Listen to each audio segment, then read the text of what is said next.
Olá, queridos, a paz seja contigo nesta manhã maravilhosa. Que Deus, o Senhor, nos fortaleça mais um dia de bênçãos. Louvado seja Deus. Bom dia, Fabrício, Edith, Thelma, sejam todos bem-vindos. Vamos orar, vamos falar com Deus. Amanhã muito gostosa para falarmos com o Senhor, para orarmos, buscarmos a bênção do Senhor. E já temos feito isso agora aqui de manhã. E eu queria te chamar para que possamos colocar a nossa vida diante do Senhor. Amanhã é feriado, hoje é véspera de feriado, hein? E a semana, quando tem um feriado no meio assim, ela passa esticadinha, bem rapidinho, não é? Muito bem, vamos orar, vamos pedir que haja cura, que haja milagres, que haja bênção, que haja muita alegria em nossas vidas. Amém? Papai querido, nós queremos te louvar, porque o que precisamos nós temos recebido. Ô Senhor, recebemos cura, recebemos provisão, libertação, todos os dias somos livrados da morte, livrados de tantos perigos, somos gratos, porque o Senhor tem estado conosco. Vem mesmo, Senhor, vem estar conosco, venha nos trazer, paz maravilhosa, venha trazer paz sobre os nossos corações, venha trazer tranquilidade num tempo de tanta luta, de tanta adversidade, de tanto medo e algumas pessoas, Senhor Deus, não sabendo o que fazer, mas que possamos confiar no Senhor, depositar nossa esperança, nossa expectativa em Ti. Ô Senhor, produza em nossas vidas mais fé, mais alegria, motivação, e repreenda o vírus, repreenda a morte, repreenda a enfermidade, repreenda toda crise financeira, existencial, repreenda sobre as nossas vidas, Senhor. Nós temos um Deus do qual nós cremos que move as nossas vidas. Entra com provisão, Senhor, entra com provisão. Há pessoas que estão completamente, Senhor Deus, preocupadas, mas que o Senhor possa trazer paz, tranquilidade, possa trazer a certeza de que se o Senhor não edificar a casa, em vão é o nosso trabalho. E o Senhor possa trazer convicção em nossas vidas, ó Deus, da Tua paz, da Tua bênção. Vem, Senhor, vem sobre as nossas casas, vidas, vem sobre esta empresa, sobre esse negócio. Pai, eu profetizo que aquele que se lança para fazer a Tua obra, aquele que se lança para fazer uma obra, para empreender, para construir, ó Deus, que o Senhor abençoe e que nesse trabalho seja ele ou ela abençoado, fortalecido em nome de Jesus Cristo. Amém? Louvado seja Deus. A todos vocês sejam muito bem-vindos, a todos, Dercy, Bia lá de Carlópolis, Vinícius, e a todos mais, Silnei, sejam todos bem-vindos. Vamos então a 1 Coríntios, capítulo de número 4. E assim nós vamos estudando a palavra do Senhor. Aquilo que eu entendo que existe mais valor é a palavra do Senhor. E nós temos estudado a palavra do Senhor momento após momento. Abra aí tua Bíblia então em 1 Coríntios,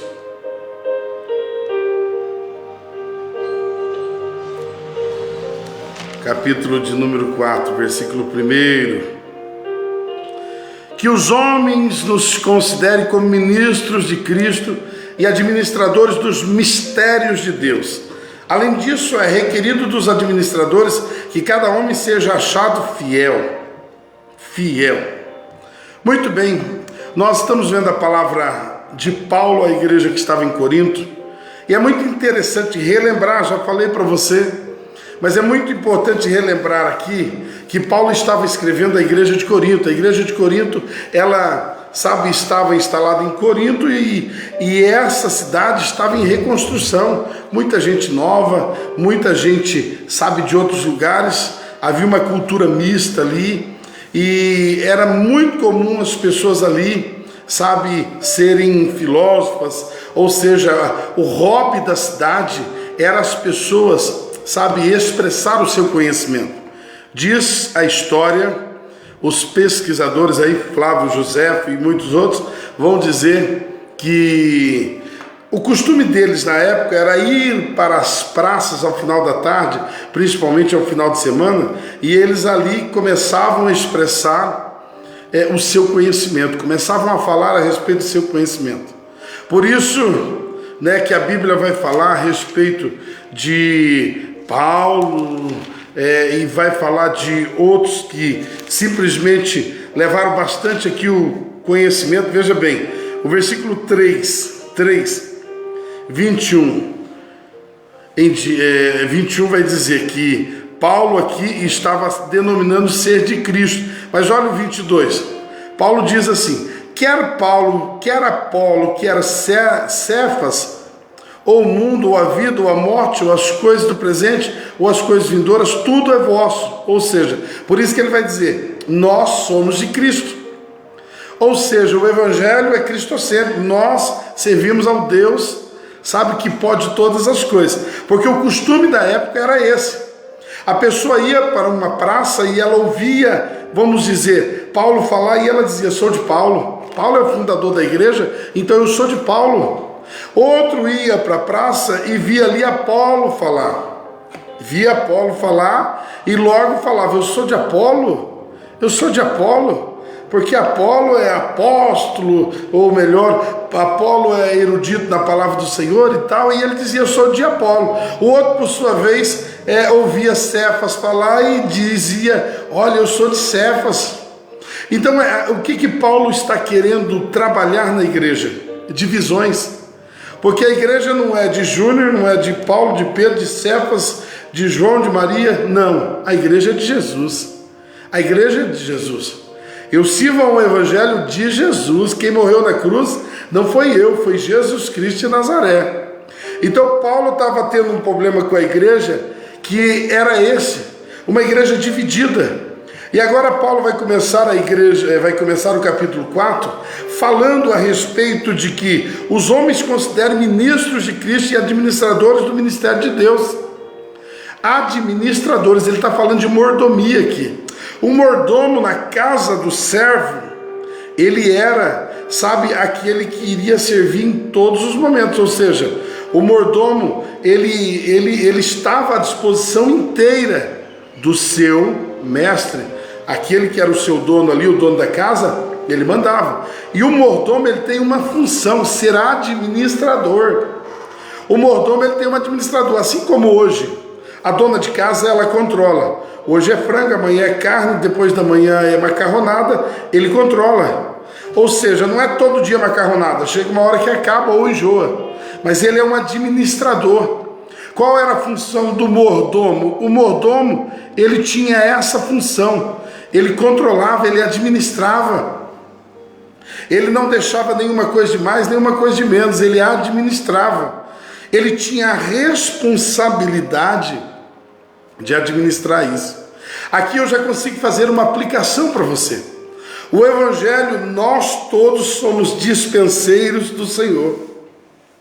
Quando fala somos dispenseiros dos mistérios de Deus, está falando que nós somos, administradores do Evangelho. Somos nós que pregamos ou não pregamos. Somos nós que entendemos qual é a medida que temos que pregar o Evangelho ou quando nós temos que reter o Evangelho. Isso é muito ruim. Então nós somos administradores. Se está faltando palavra de Cristo no coração das pessoas, somos nós os responsáveis. É isso que Paulo está querendo dizer. O que se espera de nós dispenseiros é que sejamos encontrados fiéis. Irmãos, o que se espera de um dispenseiro não é que ele fique rico. Não é que ele, tenha a melhor roupa, a melhor indumentária, melhor, capa de Bíblia. O que se espera de um dispenseiro é que ele seja encontrado fiel. Fiel ao quê? Fiel ao Evangelho do Senhor. Fiel ao trabalho que o Senhor colocou em nossas mãos. Fiel à administração do trabalho que Deus confiou em nossas mãos.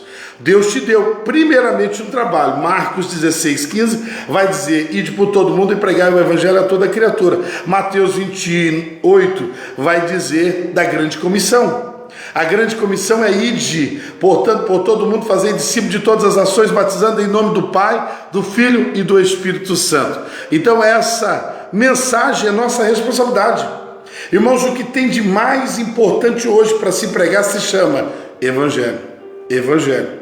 O Evangelho de Cristo, o sacrifício de Cristo na cruz do Calvário. Esta é a missão mais pertinente aos nossos dias.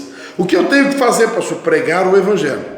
Essa é nossa responsabilidade. Somos vistos como mordomos.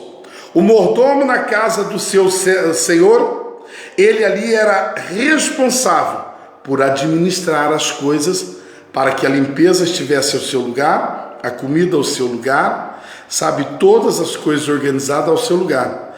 Assim somos colocados em uma analogia como os dispenseiros lá da casa do Senhor naquela época, que o mordomo ele tinha inteira responsabilidade de servir ao seu Senhor, servir. Ele ia servir a todo tempo. Ninguém que o chegasse e falasse para ele assim: você agora não vai fazer comida, não vai cuidar de limpeza, agora você vai sair, vamos pescar junto, vamos distrair, vamos para o entretenimento. Não, o mordomo não obedeceria a ninguém, a não ser o seu dono, a não ser o seu senhor. Ninguém daria ordem da qual tiraria ele do foco. Aí eu lhe pergunto uma segunda coisa: o que é que tem tirado o foco do evangelho de dentro da igreja? Por que é que as pessoas param de pregar o evangelho e vão pregar outras coisas? Outras coisas. O evangelho é a espinha dorsal. O evangelho é a veia principal. O que eu preciso fazer primordialmente? Pregação do evangelho. Eu sou dispenseiro do Senhor, eu sou mordomo do Senhor. O mordomo administra, então podem me falar o que for, eu tenho uma missão principal: ide e pregai. Eu tenho uma missão principal. Então veja comigo uma coisa: nada nesse mundo pode sobrepor a minha primeira missão. Pastor, meu trabalho, seja um pregador do evangelho, talvez não com palavras, mas com gestos. Estampa na tua camisa: Cristo vive. Sabe, estampa na sua camisa, bota a cruz, bota aí, sabe, vida no teu coração. Você precisa de alguma forma expressar, sabe, o senhorio do Senhor do Evangelho, Jesus Cristo. Eu preciso. Sabe por que o perigo disso? Porque automaticamente nós vamos nos envaidecer e nós vamos nos distanciar do propósito. Se nós não tomarmos isso como principal regra da nossa vida em todo o tempo, Jesus é o Senhor. Eu não estou dizendo para você matar serviço para fazer isso. Estou dizendo para você conciliar, para você fazer de uma forma em que simultaneamente as pessoas percebam que o brilho no teu rosto é de Jesus. Ah, logo vi que tem alguma coisa diferente nessa menina, nesse menino. Logo vi que na vida dessa pessoa tem algo diferente. O que é? O brilho do Evangelho de Cristo. O que transforma não são pessoas, coisas. O que transforma não são o quanto tempo você está dentro de uma igreja. O que transforma não é religiosidade. O que transforma é o poder do Evangelho do Senhor. É isso que transforma. Veja que nós vamos ver isso várias vezes com relação ao texto. 1 Coríntios, capítulo de número 4, vai dizer assim, ó, lá no versículo 18: mas alguns andos envaidecidos, como se eu não houvesse de ir ter convosco, mas irei em breve até vós, e se o Senhor quiser, conhecerei não as palavras dos envaidecidos. Sabe, Paulo falou assim: eu tenho vontade de ir ter com vocês, mas eu não quero conhecer a palavra dos soberbos, dos envaidecidos. As pessoas começam a se encher. Eu fiz, eu sou da igreja, eu já cantei, eu canto, eu prego. E isso, quando começa a tomar o lugar de Cristo, começa a estragar o evangelho. Veja que aqui ele vai dizer: eu não vou para conhecer a palavra dos envaidecidos, mas eu vou para conhecer o poder. Aonde está o poder? O poder está onde? Na pessoa pulando? na pessoa se chacoalhando, fazendo rodinha, na pessoa falando em mistério. Não, o poder está no Evangelho. Quando o Evangelho é pregado, existe poder. Poder. O poder que transforma a humanidade é o Evangelho. Versículo de número 20 diz: porque o reino de Deus não está resumido em palavras, mas em poder. O Evangelho do Senhor não se resume em palavras, mas em poder. Sabe o que eu quero dizer para você? A cunho de conclusão já. Eu quero dizer para você assim, o versículo 9 diz: porque eu penso que Deus colocou a nós, porque aqui era uma defesa do apostolado a toda a igreja, porque nos dias atuais nós vivemos o que Paulo viveu lá. Veja que nos dias atuais as pessoas olham para o ministério sacerdotal com um pouco de desdenho. Eu disse um domingo na igreja assim: eu fui gostar de uma menina, eu falei para o meu pastor, o nome dela é Leia. Eu fui querer namorar essa menina, eu procurei o meu pastor. Eu fui noivar com a minha hoje esposa, eu procurei o pastor e falei: quero noivar. Ele falou: vamos dar a benção. Eu falei: vou me casar. O pastor fez o meu casamento. Nós ali tivemos a notícia, a Leia estava grávida. Eu comuniquei ao pastor. Falei: pastor, nós vamos ser pai e mãe. Nós tivemos a Daça, que foi a primeira filha. Comuniquemos o pastor: pastor, na primeira visita da Leia na igreja, nós vamos apresentá-la ao Senhor. O pastor apresentou o Jonas. O pastor foi e orou quando eu perdi um serviço. O pastor foi e orou quando eu comecei uma empresa, um negócio. Foi ele que entrou e profetizou a bênção. Quando os negócios estavam bem, eu chamei e falei: pastor, está indo tudo muito bem. Ora, agradecendo porque Deus está no negócio. Chamei o pastor. Quando eu pensei de, me entregar ao seminário, eu comuniquei ao pastor. O pastor deu feedback: pode ir. Quando eu fui assumir a igreja, foi o pastor que me colocou à frente da igreja. O que eu quero dizer com isso? E a história vai longe. Eu quero dizer assim: todo mundo precisa ser pastoreado. Todo mundo precisa ser pastoreado. O que Paulo estava sofrendo? Paulo estava sofrendo a divisão da igreja. Porque um era de Cefas, outro era de Apolo, outro era de Paulo, outro era desse, daquele. Aquele que pregava mais bonito levava a atenção da igreja. Então assim, a igreja é de Jesus Cristo. Qualquer pregador que vem, ele tem que ser compromissado com a palavra. O pregador, ele não pode falar de si. O pregador, ele não pode anunciar de si. O pregador, ele não pode fazer uma propaganda de si. O evangelho não se constrói com popstars, o evangelho se constrói com Jesus Cristo, o Senhor do evangelho. Você pode ver que nos últimos dias houve um passar de uma mão do Senhor assim limpando todo aquele barulho gospel que tinha. Homens que pregavam. Quando eles vinham na nossa igreja, a gente falava: quanto eu tenho que dar de oferta? 500, 1.000, 2.000, quantos é que tem que dar? Pessoas cobrando exorbitadamente para cantar na igreja. Lógico que eles não falavam assim: eu cobro tanto. Mas eles diziam: eu vou. Se você puder arrumar uma ofertinha de 5.000, uma ofertinha de 2.000, muito bem. E eles vinham para apresentar, na maior parte das vezes, uma mensagem que estava entrelaçada com a sua propaganda. Irmãos, o evangelho, ele anuncia Cristo. O evangelho, ele não pode construir uma soberba em que os ministros são dono do evangelho. Jesus é o dono. Jesus é o dono. Na maior parte das vezes, Deus vai pegar o profeta e vai colocar ele para que ele seja um modelo à igreja. Às vezes o sofrimento que passa um profeta, a abnegação, a entrega, o amor, a fidelidade de um servo do Senhor, serve como motivação para a igreja, como motivação. Veja que Paulo vai dizer aqui no versículo 9: porque eu penso que Deus nos colocou por apóstolos por último, como que nomeados à morte, porque somos feitos espetáculo ao mundo, aos anjos e até mesmo aos homens. Paulo estava dizendo que eles eram a arena. Naquele tempo, a perseguição do Império Romano levou a matar de forma horrível e de forma assim desumana, a matar cristãos que eram jogados na arena, e os cristãos tinham que correr, porque logo vinham os animais atrás dos leões e pegavam os seres humanos ali e comiam vivo, matavam. E isso era espetáculo.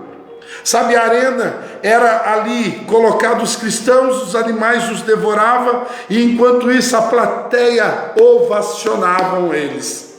A plateia ia à loucura vendo os cristãos sendo mortos. Hoje, sabe, o sinônimo nos dias atuais, evangelho é sinônimo de status, mas eu quero desmistificar isso. Evangelho é sinônimo muitas das vezes de privação, de perseguição, de dores, de abnegações. O evangelho não é sinônimo de tanta riqueza e de tanta, entre aspas, sabe, tanta vanglória como se hoje tem. Homens que pregam o evangelho, mas tem jato. Homens que pregam o evangelho, mas tem carros e casas como ninguém. Me lembro de um dia ter chamado alguém e a pessoa falou: eu não posso ir porque eu estou fazendo tal coisa na minha casa, eu troquei de carro agora e agora também estou mexendo com a piscina. Eu falei: meu Deus, a pessoa dizendo que não pode fazer o evangelho porque está cercada com tantas coisas que está inibindo ela de fazer o evangelho. Deixa eu dizer para você, o evangelho, ele é caro, ele tem um preço a ser pago. O evangelho tem um preço a ser pago. Espero que você entenda nesta manhã que o preço a ser pago é sermos encontrados como bons mordomos, bons administradores. E a grande, sabe, a grande espera de Deus não é que você tenha carros, casas, não é sobre o teu corpo, não é sobre os currículos que estão, sabe, pregados na parede da sua sala. O que o Senhor espera de você não é isso. Melhor escritório, maior igreja, não, isso é indiferente. Tem grandes igrejas boas e tem pequenas igrejas muito boas. Então Deus não está olhando isso, se é grande ou pequena, se o pastor pastoreia 10 ou se pastoreia 1000. O Senhor está olhando com que ele seja encontrado fiel. Nós começamos o texto dizendo a respeito da palavra em que Paulo vai dizer que requer dos dispenseiros que sejam encontrados fiéis.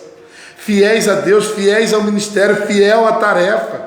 Irmão, quando você olha naquela parábola, em que, parábola dos talentos, a um foi dado 5, ao outro 2, e ao outro 1. Ao que ganhou 5, foi e negociou e multiplicou os 5. O que ganhou 2, foi, multiplicou os 2. O que ganhou 1, por sua vez, sabendo que o Senhor é justo e também é severo na sua justiça, pois ele, sabendo que o Senhor é assim, ele foi e escondeu o seu 1 talento. Escondeu e não negociou e não multiplicou. Escondeu, enterrou, porque quando o Senhor vier, eu devolverei esse 1. O Senhor colocou o ministério na sua mão, do qual é necessário que você produza com ele, frutifique com ele. Veja que o que ganhou 5, o Senhor falou: servo bom, entra para o gozo. O que ganhou 2, o Senhor falou: servo bom e fiel, entra para o gozo do Senhor. Os 2 ganhou, um ganhou 5, o outro ganhou 2. Esse ganhou mais, esse ganhou 2, um pouquinho menos, mas também ganhou. Então eu quero dizer para você, o que importa é você estar ganhando. O que importa é você estar fazendo. O que você não pode ser comparado é com aquele 1, aquele servo que foi e escondeu o que ele havia recebido do Senhor. O que você não pode nesses dias é esconder, sabe, o ministério, o talento, o chamado que Deus colocou na sua mão. Sabendo que um dia o Senhor volta, você não pode esconder o talento que Deus colocou em sua mão. Você hoje precisa, sabe, multiplicar, frutificar sobre ele. O que Deus espera de você não é que você seja o maior ganhador de almas do mundo. O que Deus espera de você é que você seja encontrado trabalhando, administrando as coisas do Senhor. Talvez fazendo razoavelmente pouca coisa. Isso não importa, mas você está fazendo. O que importa é você está fazendo. Você está cooperando, você está trabalhando, você está sendo fiel ao Senhor, cuidando para que o Evangelho expresse o poder do Senhor. Paulo já disse, para aqueles que perecem o Evangelho é loucura, mas para nós que vamos sendo salvos, o Evangelho é o poder do Evangelho do Senhor. O Evangelho é o poder de Cristo sobre as nossas vidas. Eu quero encerrar com isso, orando com você. Amém? Temos uma missão, e essa missão não pode ser negligenciada. Também não seja soberbo, quando fizer a obra, tocar no peito e falar, foi eu que fiz. Tudo foi para a glória do Senhor. Sem Ele, não poderíamos fazer nada. Paulo vai dizer nessa mesma carta, como podes falar, sabe, a respeito de algo, sendo que você recebeu do Senhor? Na realidade, irmãos, tudo que nós oferecemos para o Senhor, recebemos dele mesmo. Dele mesmo. O dom da vida é um dom dele. Estarmos em pé, a glória seja dele. E se fazemos, se falamos, é porque o poder dele está se aperfeiçoando em nós. Nós não damos nada ao Senhor que ele já não tenha. O que o Senhor quer é que nós venhamos entender essa dependência de receber, mas de dar, de receber, mas de produzir, de receber o Evangelho. Por isso que Paulo diz, de graça recebeste, de graça dai. Vamos orar? Papai querido, obrigado pelos meus amigos e irmãos que estão conosco nesta manhã, recebendo esta palavra. Senhor, não nos deixa, ó Deus, os nossos corações serem, ó Deus, soberbos, criar no nosso coração um pensamento de que somos melhores. Não, o nosso pensamento deve ser que somos, ó Deus, comprometidos com o ministério, comprometidos com o Evangelho. E enquanto vivermos, precisamos, Senhor Deus, sermos fiéis ao chamado de, ó Deus, certamente sermos testemunhas vivas do Evangelho de Cristo. Pai, abençoa todos que estão conosco hoje. Um ótimo dia, uma ótima semana e que possamos ter, ó Deus, realmente bênçãos, vitórias, curas e muita notícia boa nas nossas vidas. Eu profetizo a paz do Senhor sobre a vida de cada um, em o nome de Jesus. Amém. Até amanhã, onde nós nos encontramos aqui de novo, 7h20, beleza? Um ótimo dia, que tudo que você coloque as mãos, como diz Deuteronômio 28, tudo que colocardes as minhas mãos será abençoado. Lembra disso, tudo que você tocar as mãos hoje vai ser abençoado. Um ótimo dia.